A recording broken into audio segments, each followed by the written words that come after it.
but I've got to let it go. I have to let it go. No, it's too hard. But yes, 27-inch 4K monitor. Hi, my name is Ramsey Sanchez. Welcome to my channel. And I'm going to be talking about why I'm switching from the LG 34-inch 3K ultra-wide monitor over to the 27-inch 4K monitor. Let's get right into it. So there's only really one reason why I'm going to give up the LG ultra-wide monitor, and that's simply is because it's not compatible with my desk. It's too wide, and granted, I've had this desk before. I bought the monitor before I had the desk, so you know, it wasn't like I knew that this was going to be an issue. Later on, I started realizing I would love to use these cubbies in my desk a lot more. And then here's a quick snack break. I never put fruit on snacks, but this is good. This is a VESA arm that I bought from Amazon. It's a fairly good price, I would say. My LG ultra-wide monitor, which was a pretty hefty monitor, fit on this just fine. There was a slight lean because it's 34 inches wide, so you're going to have a slight lean on the monitor arm, but for the most part, it's holding up really well with my new 27-inch monitor.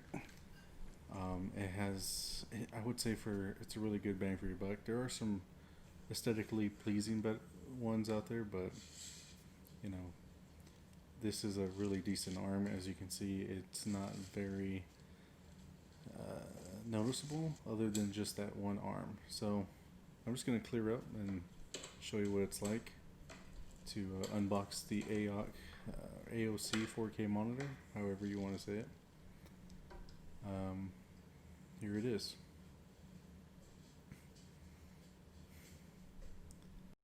Now, I don't think the box looks that great, but you know, no one's going to keep the box in their...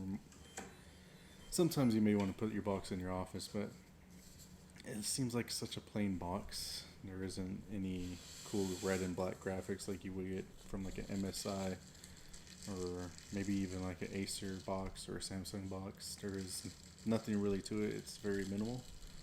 You get your standard cables, power, HDMI, and DisplayPort.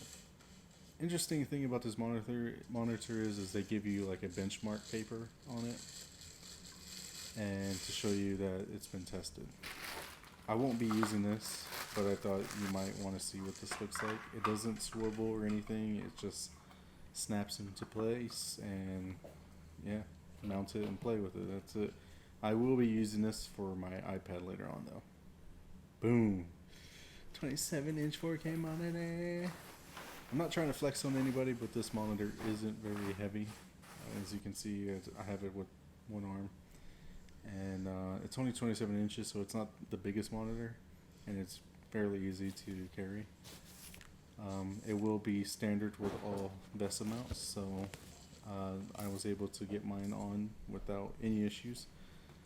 And here we go. I'm about to start kind of tightening down the arms. The arms usually are easy to handle. They're very fluid, and especially once you add the weight onto it, so it's not that hard to use.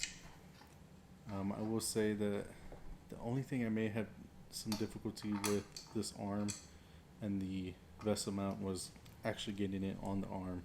But once it's there, it's no issue. I had no issues with it at all since the last year and a half that I've owned it. So look at this. I can actually now use the desk the way I want. I can put anything I want in there. I might put my Xbox console in there. I might put my laptop or something, some cameras. So it's no big deal. I think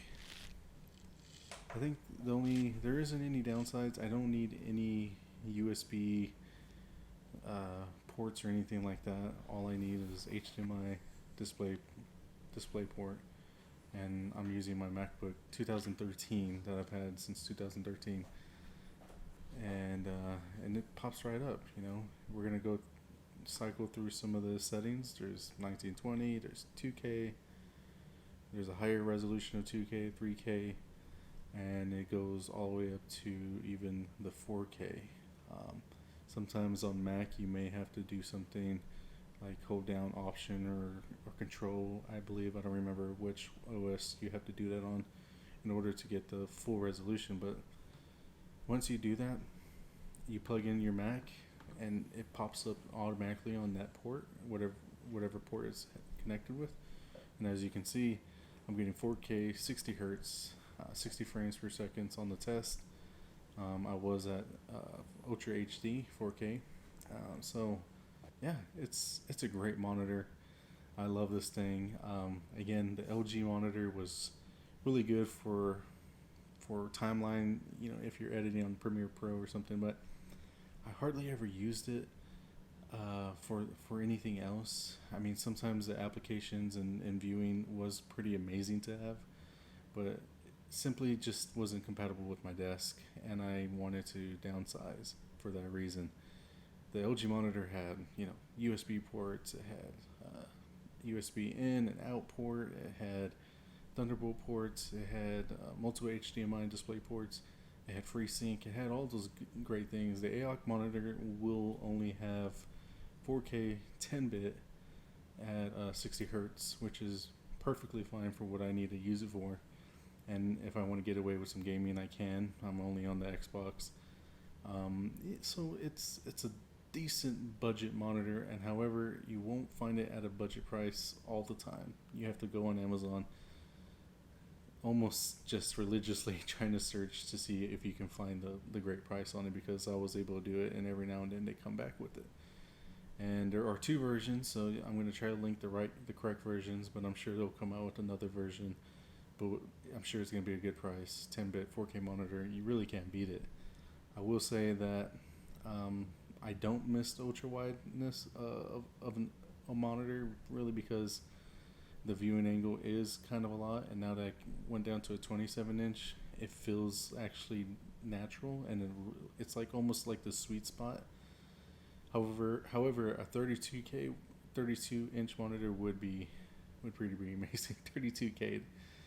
A 32K monitor would be probably even really amazing. Anyways, I hope you enjoyed this video.